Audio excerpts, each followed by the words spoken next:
चलिए question number 12 को करते हैं। क्वेश्चन नंबर 12 में कहा गया है हमारा कि दो प्रत्याशियों के बीच एक चुनाव पात्र मतदाताओं में से 80% ने वोट डाला। 80% ने वोट डाला का मतलब ये है कि अगर टोटल चुनाव में मान लो टोटल एक्स लोग थे गांव में, ठीक है ना। वैसे भी कह रहा है कि मतदाताओं की कुल संख्या निकालनी है, यानी एक्स की ही वैल्यू निकालनी है। उसमें से 80% लोगों ने वोट डाला, तो 80/100 कर लेंगे, कोई दिक्कत नहीं है, इसमें कोई दिक्कत नहीं, ठीक है ना। फिर कह रहा है कि वोट डाले गए, 5% वोट अवैध घोषित कर दिए गए, यानी कि 5% वोट की तो कोई मान्यता ही नहीं है, तो 95% वोट ही सिर्फ वैध ही घोषित किए गए इस 80% में से।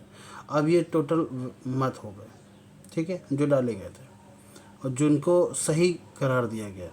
फिर कहा गया है कि एक प्रत्याशी को 10,545 वोट मिले और कुल वैध मत, यानी ये वैध मत का कितना है, 75% है, यानी इसका 75% किसके बराबर है, वो इसके बराबर है। तो लिख दीजिए बराबर में 10,545, ठीक है।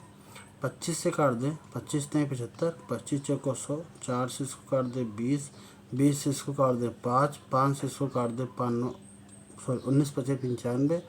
तो अब 3 से इसको काटा जा सकता है आराम से, 3 तक 9, 3 पचे 15 और 15 तक 45। अब 19 को किससे डिवाइड करना है, 3,515 से डिवाइड करना है, कर लेते हैं। 19 से करना 19, अच्छा 3 कम है यानी कितना आ जाएगा, 9 1 16, 3 कम ही हो जाएगा 16, तो 16 आ जाएगा।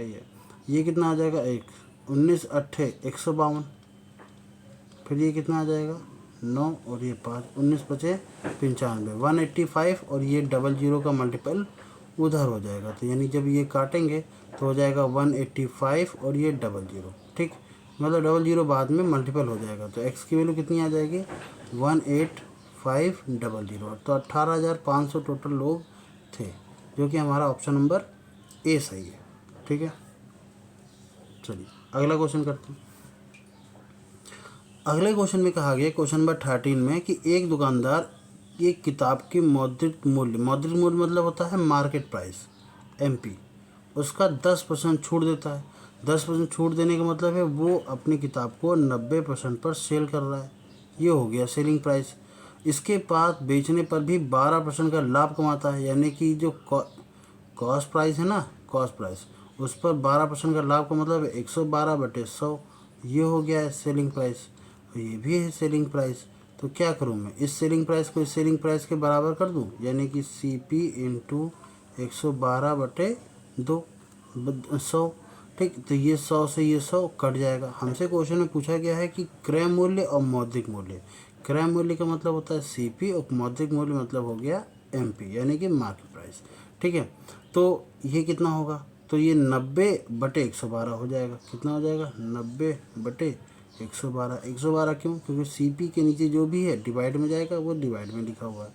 2 से काट लेते हैं, फिलहाल ये 2 से ही कट रहा है, तो ये आ जाएगा 45 दूना 90 और 56 दूनी 112। और किसी से कटेगा, 9 से नीचे नहीं कटेगा, 5 से नीचे नहीं कटेगा, 3 से भी नीचे नहीं, अरे नहीं कटेगा। इसका मतलब कहीं ऑप्शन में ये पहले ही ऑप्शन हमारा सही है।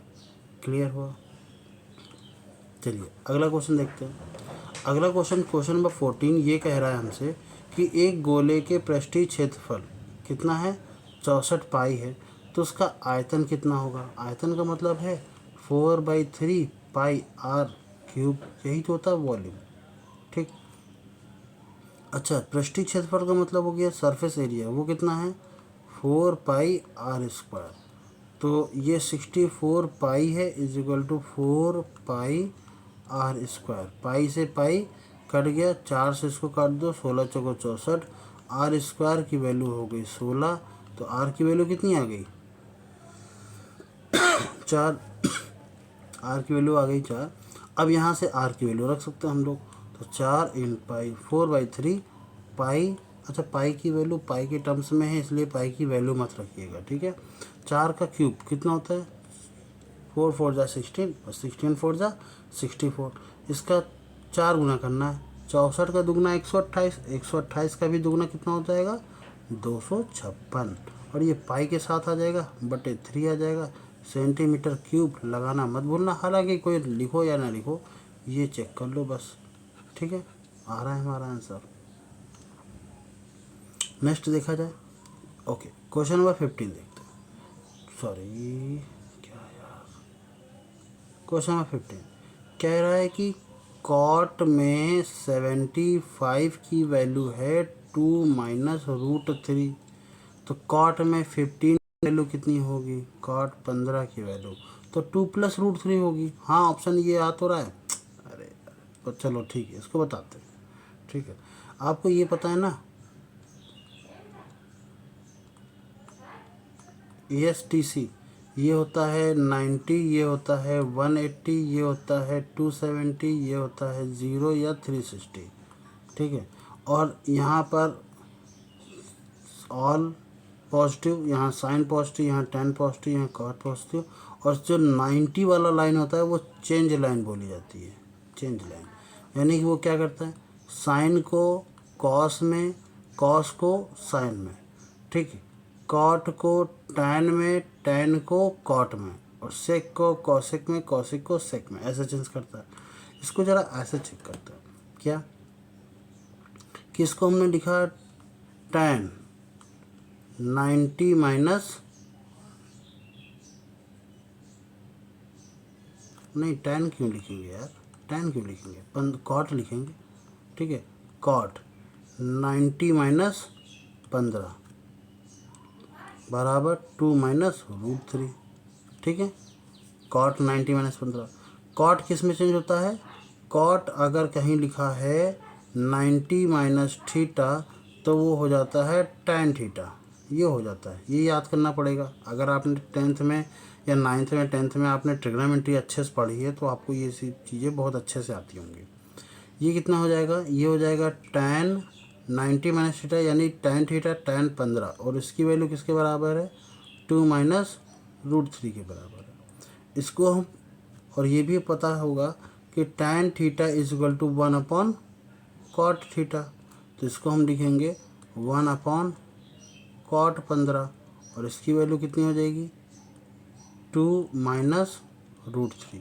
इसको ऊपर उठाओ, कॉट 15 बराबर 1 अपॉन 2 माइनस रूट 3। ठीक है, अब पूरा सॉल्व करने की बात आ गई तो सॉल्व कर रहे हैं, और अदरवाइज़ आप डायरेक्टली इसका समझ सकते हो कि इसकी वैल्यू क्या होगी। इन दोनों के डिफरेंस में आ रहा है 1। ठीक है, इसका स्क्वायर करेंगे, इसका स्क्वायर करेंगे, 1 आ रहा है, यानी इसमें प्लस लगा करके आंसर लिख दो। पर अगर करना है फिर भी तो कॉन्जुगेट का ऊपर नीचे मल्टीपल करते हैं, यानी 2 प्लस रूट 3 का ऊपर नीचे क्या करेंगे? प्लस करेंगे। ठीक है, मल्टीप्लाई करेंगे, सॉरी। तो ये ऊपर आ जाएगा 2 प्लस रूट 3, और नीचे आ जाएगा कितना? a minus B A plus B, यानी a का स्क्वायर यानी 2 का स्क्वायर, फिर आ जाएगा रूट 3 का स्क्वायर। ठीक, तो ये आ जाएगा आपका 2 प्लस रूट 3 अपॉन 2 का स्क्वायर 4 माइनस रूट 3 का स्क्वायर 3, 4 में से 3 जाएगा तो 1 बचेगा, तो 2 प्लस रूट 3 बचेगा ओनली, और this is the value of cot 15। So my answer is option number 1। Clear? चलिए क्वेश्चन नंबर 16 देखते हैं जरा सा। क्वेश्चन नंबर 16 में क्या कहा गया है? ये कह रहे हैं कि संख्याओं 5, 6, 8 का चतुर्थानुपाती क्या होगा? चतुर्थानुपाती का मतलब यही तो है, 5 का 6 के साथ जो रेशियो है वही 8 का x के साथ होना चाहिए। इसका मल्टीपल इसके साथ, इसका मल्टीपल इसके साथ, यही तो सिखाया गया है। तो 6 इंटू 8 बराबर 5 इंटू एक्स। 8 छंग 48 होता है, और बटे कितना आ जाएगा? 5, क्योंकि इंटू में है इसलिए बटे में 5 आ जाएगा। अब 5 से डिवाइड करने का मतलब क्या है? ऊपर वाली संख्या को दुगना कर दो, पीछे से पॉइंट लगा दो। 48 का दुगना 96, 50 में से 2 कम है तो 100 में 4 कम, 96। पीछे से पॉइंट लगाने का मतलब है 9.6, और यही हमारा आंसर हो जाएगा। ठीक है, कहाँ गया?